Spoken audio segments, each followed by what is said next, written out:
Right now we will discuss present perfect tense. Whenever you are talking about a tense, first of all you should consider where you would use this tense. क्योंकि tenses क्या करते हैं, हमें किसी भी action की actual timing जो है वो बताते हैं. ठीक है, तो हमें तो पता आना चाहिए. For example, if you want to talk about things which happened in the past and continue to the present, एक ऐसा काम जो हुआ पास्ट में था लेकिन अभी तक उसका असर जो है वो बाकी है. Suppose my parents have lived in England for 20 years. आप यहाँ पे पाकिस्तान लगा सकते हैं, गोजरा लगा सकते हैं. My parents have lived in Gojra for 20 years. अभी भी उसी में रह रहे हैं, तो उसके लिए भी आप ये सेंटेंस यूज कर सकते हैं. ठीक है, उसके बाद to talk about things which happened in the past but now at a specific time. ठीक है, यानी ऐसा काम जो है वो हुआ एक स्पेसिफिक टाइम के अंदर है. ठीक है, जैसे मिसाल के तौर पर my mom has gone to work, मेरी वालदा अपने काम पर जा चुकी है, या my father has gone to office. So next you can say that to talk about things we have done many times in the past and continue to do. कोई ऐसा काम जो है जो हम रेगुलरली जिस बेस पर अपने माजी के अंदर जो काम हम बार बार करते हैं. जैसे मिसाल के तौर पर she has practiced the piano since she was 6. ठीक है, या he has played cricket since he was 8 years old. 8 साल का था जब से उसने ये क्रिकेट खेलना शुरू की. इस तरह से बेटे क्या कहते हैं, to talk about an experience which is connected to the present. ठीक है, यानी एक चीज देखी आपने माजी में थी लेकिन इसका इम्पैक्ट अभी है. For example, this is the most beautiful flower I have ever seen. ठीक है, ये सबसे ज्यादा खूबसूरत ग्रीन फूल है जो मैंने कभी देखा हो. ठीक है, तो इस तरह से इन स्पेसिफिक सिचुएशन में प्रेजेंट परफेक्ट को यूज करने की कोशिश करते हैं. फॉर एग्जांपल, सिंपल सा है, इसमें दो हेल्पिंग वर्ब होंगे बेटा, हैज और हैव. इंग्लिश का हर सेंटेंस जो है वो सिर्फ 9 सब्जेक्ट से स्टार्ट होता है. जो आपने याद रखने हैं, ही, शी, इट और सिंगुलर नाउन. जैसे आप सबका अपना नाउन. ठीक है, तो उनके साथ क्या आएगा, हैज. और दूसरा रहे आई, वी, यू, दे और प्लूरल नाउन. इन सब के साथ क्या आएगा, हैव आएगा. ठीक है, जैसे she is done her homework, तो यहाँ पे शी से मुराद क्या है, शी हैज. She has. इसको अपोस्ट्रोफी एस के साथ इस तरह कॉन्ट्रैक्शन में क्यों लिखा गया है, क्योंकि स्पोकन में हम लोग चीजों को क्या करते हैं, मुख्तसर कर लिखने की कोशिश करते हैं. क्योंकि सुनने वाले को क्या सुनेगा, शी हैज नहीं सुनेगा बल्कि क्या सुनेगा, शी इज. ठीक है, जैसे she is done her homework. इस तरह से she has not done her homework करके नेगेटिव बनाना है. और अगर इंट्रोगेटिव बनाना है तो has she done her homework, क्या उसने अपना होमवर्क किया है या नहीं. ठीक है, तो इसको साथ में देखेंगे. नेक्स्ट जो है वो है सिग्नल वर्ड्स. इसको हम पहचानेंगे कैसे, ये बहुत इंपॉर्टेंट है.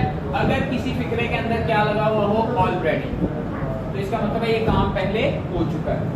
ठीक है, जैसे he has already spoken to me, वो पहले ही मुझसे बात कर चुका है. he has already prepared the lesson, उसने पहले से ही सबक जो है वो तैयार किया हुआ. ठीक है, इस तरह से बेटे yet का मतलब क्या है, अभी तक. he hasn't joined the class yet, और अभी तक में नहीं का मीनिंग इसमें लाजमी हो, उसने अभी तक क्लास ज्वाइन नहीं की है. ठीक है, या she has not completed her work yet, अभी तक उसने अपना काम मुकम्मल नहीं किया. ठीक है, इसी तरह से ever का लफ्ज आ जाए, उसके लिए भी हम कभी का लफ्ज है. मसलन have you ever been to Lahore, या आप कभी लाहौर गए, या have you ever seen a flower like this, या इस किस्म का फूल आपने कभी देखा. तो अगर आपने जवाब देना है कि कभी नहीं देखा तो क्या होगा, I have never seen a flower like this. इस तरह से नेक्स्ट वर्ड क्या है, only, या अकेला just आ जाए, अभी अभी गया. पिछले में था just now, यहाँ पे क्या है, सिर्फ just. he has just gone out, अभी गया ही है वो. ठीक है, इसके लिए क्या करते हैं, he has just gone out, close तक बात.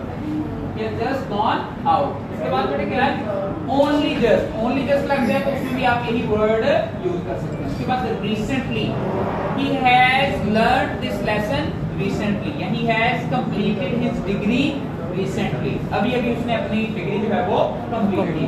उसके बाद so far, अभी तक Pakistan legends have played very good cricket so far, अभी तक, ठीक है, या he is a good student so far, अभी तक तो बड़ा अच्छा जा रहा है, जो अभी तक तो हम कहते हैं वो क्या होगा, so far, अभी तक। उसके बाद बेटा until now, इसका कोई सेम मतलब है, ठीक है, you are working hard until now, अभी तक तो तुम मेहनत कर रहे हो, I can't say about the future, उससे फिर का पता नहीं आप क्या करोगे। उसके बाद up to now, इसमें भी वही सेम मतलब है, you are working hard up to now and hope so you will keep doing working hard। अब इसकी एग्जांपल देख लें, we have prayed 5 times today अल्हम्दुलिल्लाह, ये अल्लाह का शुक्र आज हमने 5 वक्त की नमाज जो है वो अदा की है, तो काम आप कंप्लीट कर चुके हैं। इस तरह से next we have the mosque has hosted many events for the community this year, इलाके वालों के लिए मस्जिद में बेशुमार प्रोग्रामों का इनेकाद